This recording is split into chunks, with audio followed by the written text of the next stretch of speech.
vamos a ver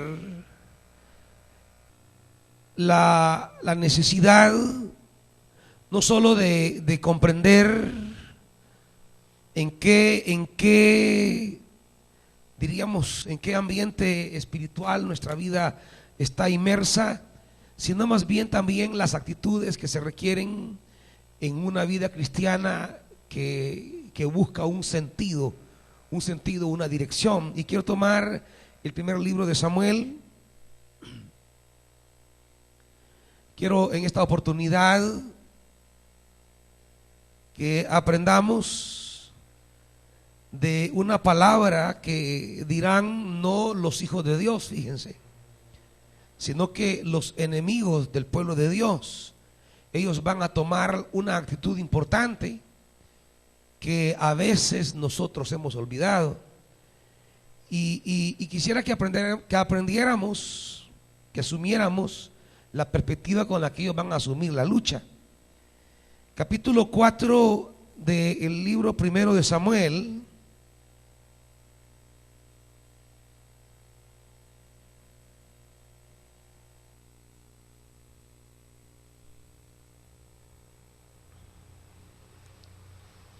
Dice la Biblia, capítulo 4, primer libro de Samuel. ¿Lo tienen, hermanitos? La palabra de Samuel llegó a todo el pueblo de Israel. En aquellos días los israelitas salieron a enfrentarse con los filisteos y acamparon cerca de Ebenezer. Los filisteos que habían acampado en Afec desplegaron sus tropas para atacar a los israelitas. Se entabló la batalla y los filisteos derrotaron a los israelitas, matando en el campo a unos 4,000 de ellos. Cuando el ejército regresó al campamento, los ancianos de Israel dijeron: ¿por qué nos ha derrotado hoy el Señor por medio de los filisteos? Traigamos el arca del pacto del Señor que está en Silo, para que nos acompañe y nos salve del poder de nuestros enemigos. Así que enviaron un destacamento a Silo para sacar de allá el arca del pacto del Señor Todopoderoso que reina entre los querubines. Los dos hijos de Elí, Ofni y Finés, estaban a cargo del arca del pacto de Dios.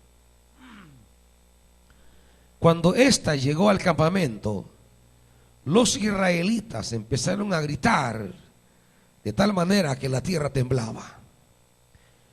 Los filisteos oyeron el griterío y preguntaron: ¿a qué viene tanto alboroto en el campamento hebreo? Y al oír que el arca del Señor había llegado al campamento, los filisteos se acobardaron y dijeron: Dios ha entrado en el campamento. Ay de nosotros, que nunca nos ha pasado algo así. Ay de nosotros, ¿quién nos va a librar de las manos de dioses tan poderosos que en el desierto hirieron a los egipcios con toda clase de plagas? Ánimo, filisteos, si no quieren llegar a ser esclavos de los hebreos, tal como ellos lo han sido de nosotros, ármense de valor y luchen como hombres. Padre,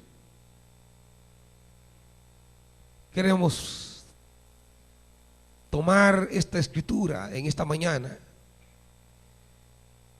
y pedirte, amado Dios, que tu Santo Espíritu pueda abrir la riqueza y la profundidad de esta escritura y convertirla en palabra viva en el corazón nuestro, de forma tal que nuestra vida pueda experimentar una calidad de existencia, pueda alcanzar el propósito para el cual tú nos has llamado, y que no vivamos en esa esclavitud que deshumaniza nuestra vida. Padre, es necesario que nuestra vida pueda vivir siempre en plena libertad. Hay ataduras que nos quieren esclavizar siempre, pero háblanos, Dios, para que no permitamos de manera alguna que nuestra vida vaya siendo atada, amarrada, esclavizada. Te lo pedimos, Padre, en el nombre de Jesús. Amén. Siéntese, hermanitos. Quiero, en esa perspectiva que la palabra ha trazado, quisiera que asumiéramos en esta mañana la preocupación con que los filisteos entran a la batalla, aunque los filisteos no son el pueblo de Dios, sino que es Israel. Sin embargo, fíjese cómo son las cosas. Son los filisteos quienes tendrán las actitudes que el pueblo de Dios debe tener. Y el pueblo de Dios, en lugar de asumir las actitudes que ante Dios debe tener, se comportan como que no fueran el pueblo de Dios, sino el pueblo que no es de Dios. Quisiera tomar esta perspectiva de los filisteos, porque creo que ellos están entendiendo la magnitud de lo que significa entender a Dios y entender nuestra participación.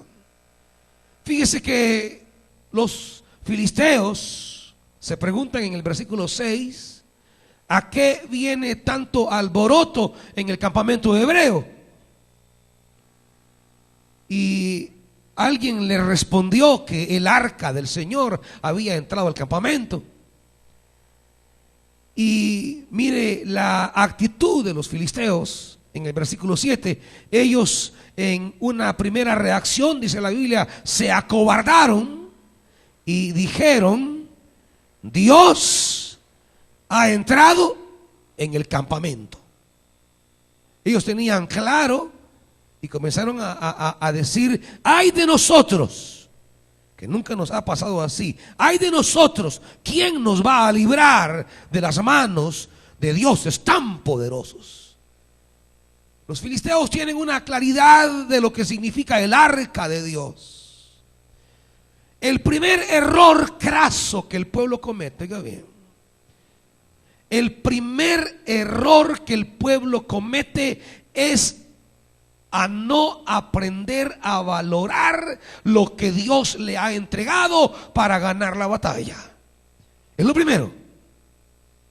Cuando la iglesia comienza a ver con una, diríamos, actitud de costumbre, cuando comienza a ver las cosas de Dios de una manera tan simple y superficial y no se da cuenta de los privilegios que Dios les ha entregado, de las promesas que Dios le ha entregado y de la presencia de Él que nos ha sido dada para garantizar nuestra victoria, y comenzamos a verlo con una, diríamos, con un casi desprecio.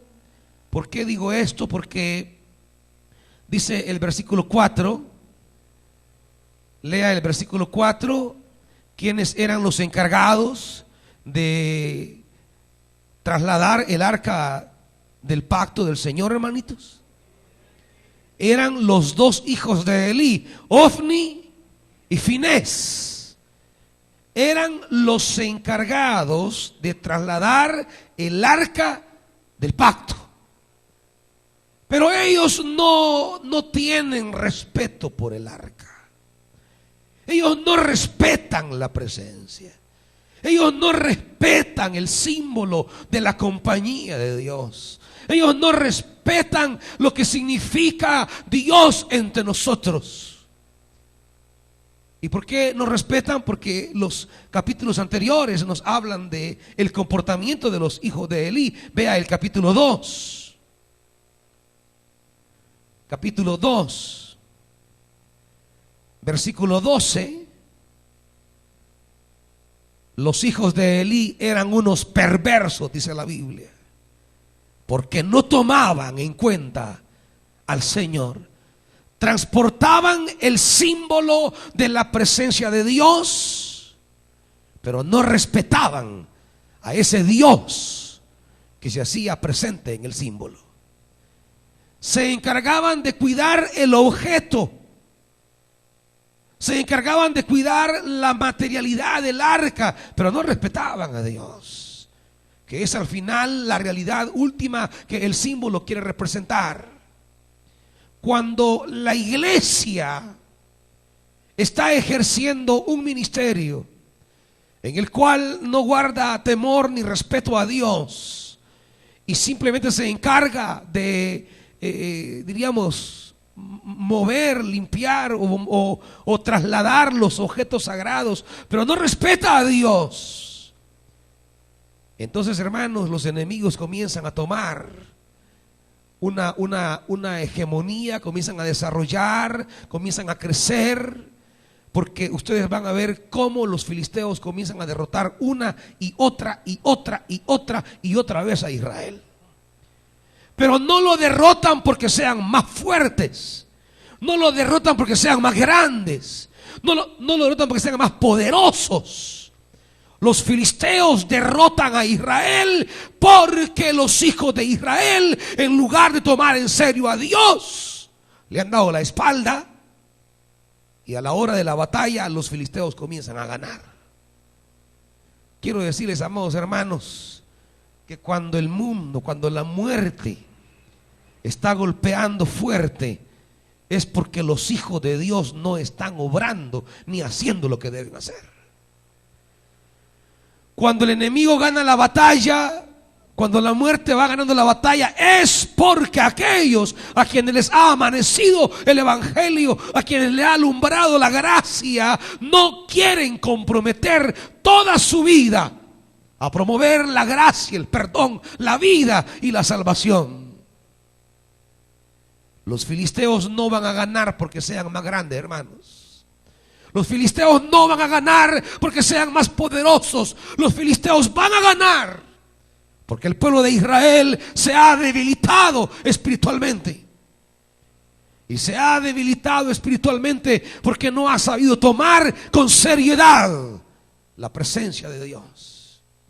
¿Sabe cuándo es que la muerte y los grupos que mueven la muerte van a desarrollar crecimiento, desarrollo y poder? Cuando los hijos de Dios se estén debilitando a causa de no tomar en serio a Dios.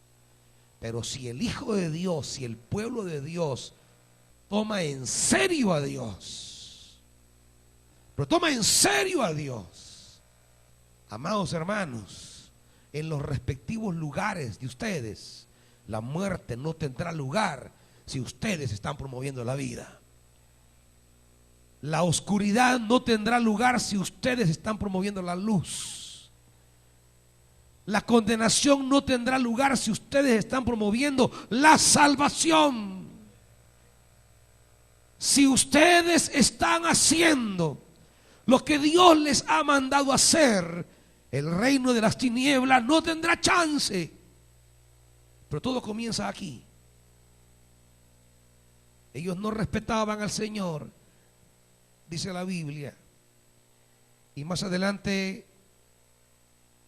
dice 17: así que el pecado de estos jóvenes era gravísimo a los ojos del Señor, pues trataban con desprecio las ofrendas que le pertenecían.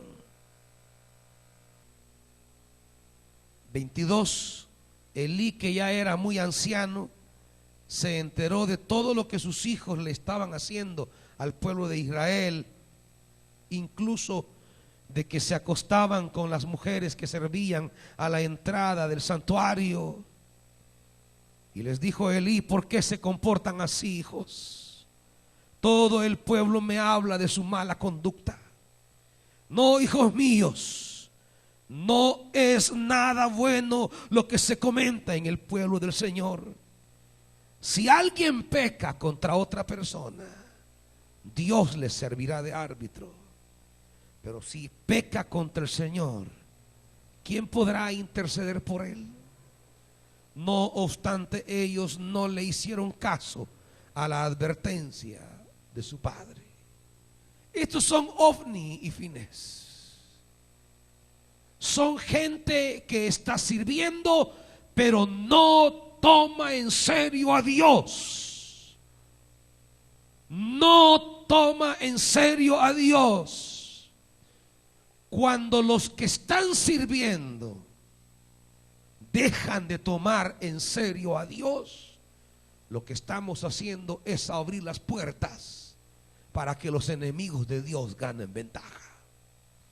Cuando el pueblo de la luz no toma en serio a Dios, lo que estamos haciendo es abrir ventanas para que entre la oscuridad.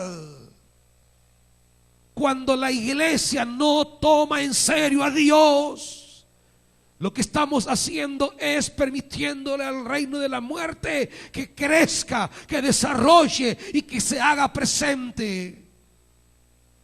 Amados hermanos, Dios los ha llamado a ustedes a ser el pueblo de Dios.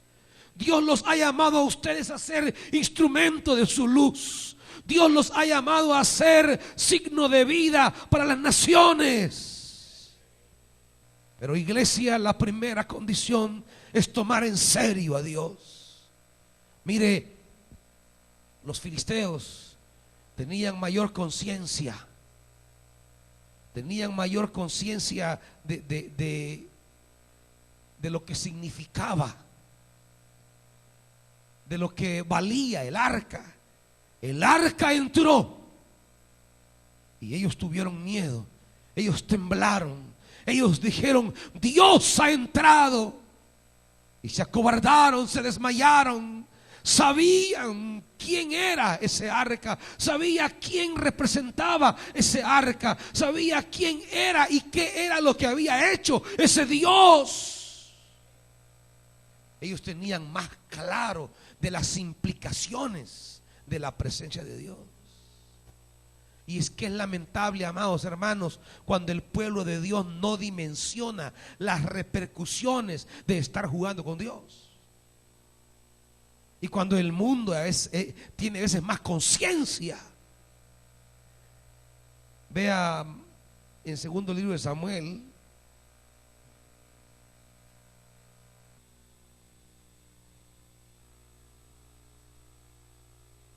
segundo libro de Samuel, capítulo 11. Tenemos la historia de David y Betsabé. Muchos conocen ya la historia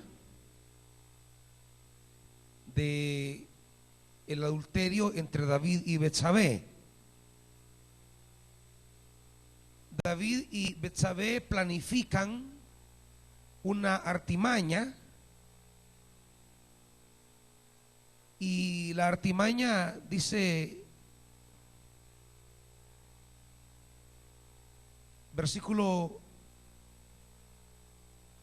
leamos el versículo 4, 11:4 del segundo libro de Samuel. Entonces David ordenó que la llevaran a su presencia, y cuando Betsabé llegó, él se acostó con ella. Versículo 5. Así que quedó embarazada y se lo hizo saber a David. 6. Entonces David le envió este mensaje a Joab: mándame aquí a Urías el hitita, y Joab lo hizo. Cuando Urías llegó, David le preguntó cómo estaban Joab y los soldados y cómo iba la campaña. Luego le dijo: vete a tu casa y acuéstate con tu mujer. Tan pronto como salió del palacio, Urías recibió un regalo de parte del rey, pero en vez de irse a su propia casa, se acostó a la entrada del palacio donde dormía la guardia real. David se enteró de que Urías no había ido a su casa, así que le preguntó: ¿has hecho un viaje largo? ¿Por qué no fuiste a tu casa? Y mire lo que dice Urías. La respuesta de Urías es tremenda. Urías le dijo: en este momento, tanto el arca como los hombres de Israel y de Judá se guarecen en simples enramadas, y mi señor Joab y sus oficiales acampan al aire libre. Y voy yo a entrar en mi casa para darme un banquete y acostarme con mi esposa. Tan cierto como que su majestad vive, que yo no puedo hacer tal cosa. ¿Se da cuenta qué es lo que David está viendo? ¿Y se da cuenta lo que Urías está viendo? David se ha envuelto en una situación que será no solamente penosa, sino dolorosa para el pueblo y para su familia y para él como persona, aún para su reinado. Y David lo que quiere es resolver un problema. David lo que quiere es tapar un problema, pero no tiene la conciencia de entender qué es lo que está pasando en el campo de batalla. David está pensando en él, no está pensando en la batalla.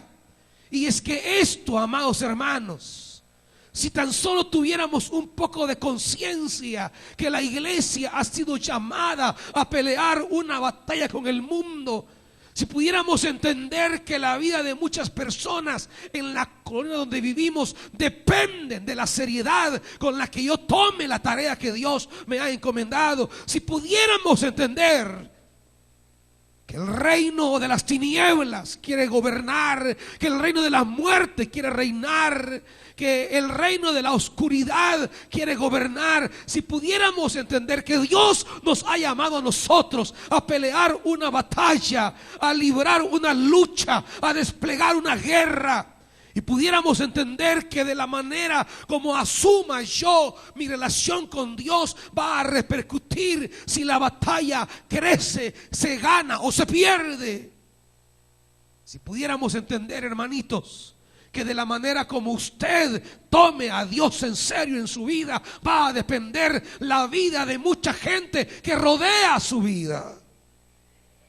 Pero a veces nosotros estamos envueltos, ay, en que me miraron mal, ay, que me hablaron mal, ay, que me dijeron tal cosa, ay, que me hicieron tal cosa, ay, que yo vi esto, ay, que yo oí lo otro. Si pudiéramos entender la necesidad de tomar en serio a Dios y de saber que de esa manera, de como yo tome en serio a Dios, va a depender si los que viven en mi entorno van a vivir o van a morir. Si pudiéramos entender, hermanitos, que de la gente que hay alrededor suyo, la vida muchas veces depende de su propia vida, cómo usted les hable, cómo usted les guíe, cómo usted les sirva, cómo usted los dirija a Dios. Pero para entender y para llevar a otros a Dios es necesario que yo tome en serio a Dios. Pero a veces estamos preocupados por problemas sentimentales. Ay, que no me habló hoy mi novio. Ay, que no me habló hoy mi novia. Ay, que no vi hoy a la fulana. Ay, que no me ha llamado. Ay, que ya no vengo a la iglesia porque me dijo que no, me rechazó. David está envuelto en una situación personal que le hizo perder la perspectiva de a qué había sido llamado. David estaba envuelto en una crisis personal, en una crisis sentimental que le hizo perder la perspectiva del arca, de la guerra y de la lucha. Pero en medio de eso había un hombre llamado Urías.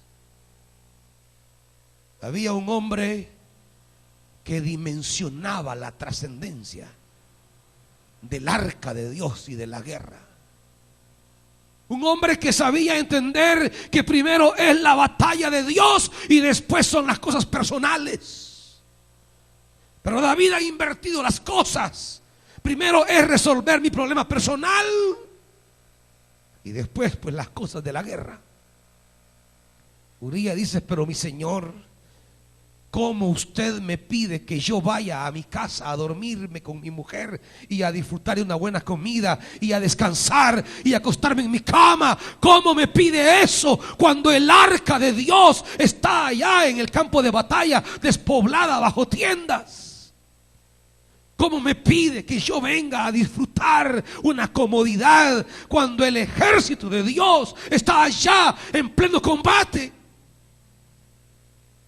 David ni siquiera dimensiona lo que le está pidiendo a Urías, porque él tiene en mente una crisis personal y quiere resolver un problema personal y quiere resolver cosas personales.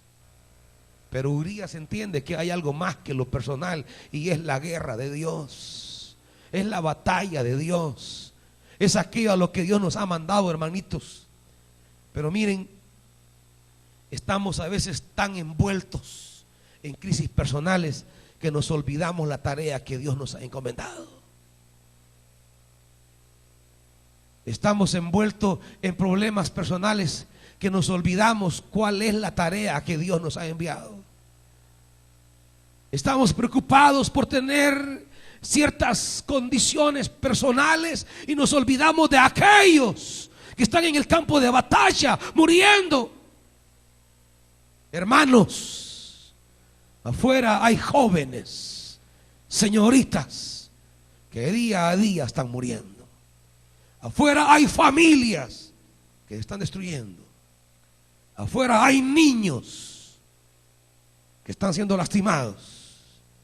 Y Dios le ha entregado a la iglesia el santo llamamiento de velar y pelear la batalla por ellos. Pero nos hemos envuelto en crisis personales. Nos hemos envuelto en que, yo no voy a ir porque ahí está esa hermana y me cae mal.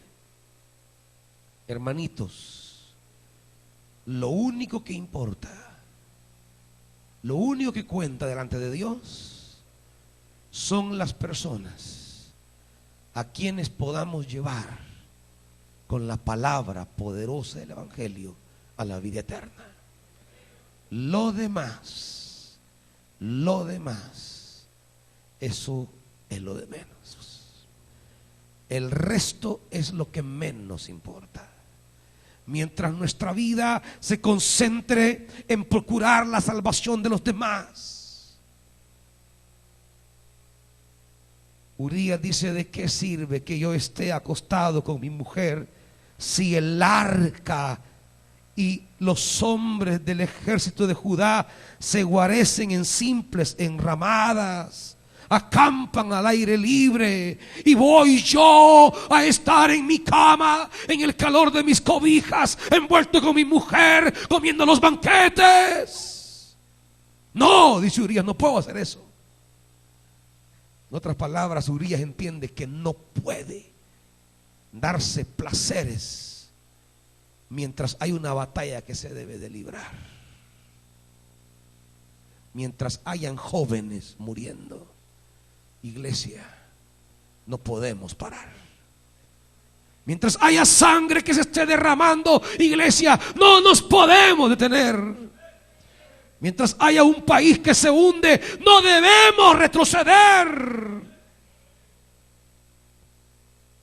Mientras hayan graves situaciones en este país, no podemos estar jugando a evangélicos. Tenemos que tomar en serio al Señor. Tenemos que tomar en serio el llamamiento, hermanos. Pero a veces los líderes y los cristianos estamos entretenidos en un montón de estupideces. Estamos empantanados en un montón de atractivos que desconcentran, que distorsionan, que nos roban el tiempo, que nos roban la concentración, que nos quitan la dedicación. Y llenamos la mente de una cantidad de distracciones y no nos damos cuenta de lo que está pasando. David ni siquiera se da cuenta de lo que pasa en el campo de batalla, porque se ha envuelto en una crisis personal que no mira más nada que a él mismo. El enemigo nos mete en crisis personales para que estemos ahí, miren, como el trompo girando sobre nosotros mismos. queriendo resolver cosas nuestras. Ahí estamos girando y perdemos la noción que Dios nos ha hecho un llamamiento sagrado, único e insustituible. Que Dios nos ha convocado a ser un instrumento de vida para los demás. David está allí, queriendo resolver sus asuntos personales. Pero hermanos, mientras afuera la muerte galope, usted y yo no podemos estar aquí como que somos floreros. Usted y yo no podemos estar aquí simplemente como que somos turistas por este mundo. Usted no puede estar aquí como que simplemente está paseando. O asumimos con seriedad nuestra participación en una guerra espiritual en la que se libran una cantidad de vidas y familias, y tenemos que tomar en serio la palabra y la presencia de Dios para transportar vida. O simplemente, amados hermanos, la muerte seguirá creciendo. Aquí, hermano, no importa si usted le cae bien o le cae mal a fulano, mengano. Aquí lo que importa es si usted es alguien que prefiere disfrutar el calor y la comodidad de su casa, o usted entiende que hay una guerra en la que debe salir e ir a pelear por las vidas que están derramando. Eso es todo. Eso es todo.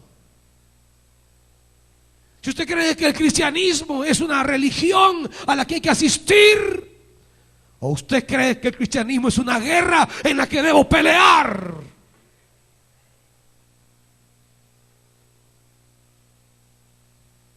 ¿cuántas vidas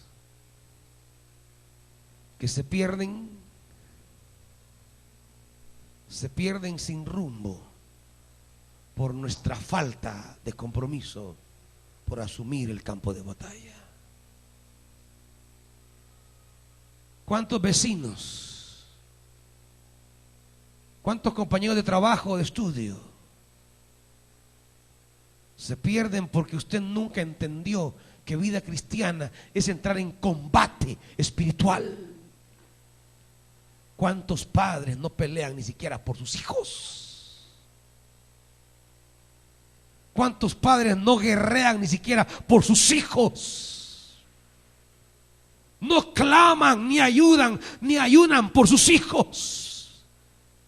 No oran, no lloran, no suplican, no pelean por sus hijos. Se rinden con facilidad. El enemigo arrebata a sus hijos, los golpea, se los lleva y se ponen a llorar. En lugar de decir: yo voy a pelear por mi hijo, voy a guerrear por mi hija, voy a pelear por mi familia. Y entra en esa lucha espiritual y comienza a clamar, y comienza a ayunar, y comienza a leer la palabra, y comienza a pedirle a Dios. Y les aseguro que el Dios del cielo no dejará su lucha sin remedio, hermanito. No dejará su lucha sin respuesta. No dejará su búsqueda en el vacío. Dios contestará. Dios contestará. Pero claro, David está envuelto en sus cosas propias, mientras que Uría dice: no, yo no puedo, dice Urías. No puedo darme gustos mientras haya una guerra que se está librando, mientras el arca de Dios está allí. Yo no puedo andar en estas cosas. Si muchos miraran la vida cristiana como una guerra espiritual para rescatar vidas que el diablo quiere robar, matar y destruir, yo les aseguro que muchos dijéramos: no, yo no puedo andar en estas cosas sabiendo que hay una guerra espiritual. Yo no puedo andar en estos caminos sabiendo que el arca del pacto está peleando una batalla.